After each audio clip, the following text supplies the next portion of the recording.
In today's video, I'm going to show you how to use DeepSeek in N8N to automate AI-powered searches and generate intelligent responses directly inside your workflows. To get started, open your N8N workflow and add the DeepSeek node, or connect to the DeepSeek API using an HTTP request node if you're using an API key.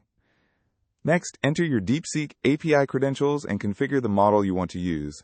Then, type your prompt or map dynamic data from previous nodes, such as user input, form responses, or information from a database. After that, connect the DeepSeek node to the rest of your workflow and execute it.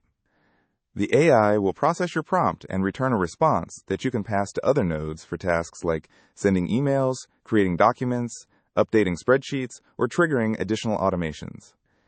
Using DeepSeek with N8N is a great way to automate research, summarize information, answer questions, and build smarter AI-powered workflows with very little manual effort. And that's how you can use DeepSeek and N8N to automate AI searches and responses. Thank you for watching this video. Please feel free to use the affiliate link in the description.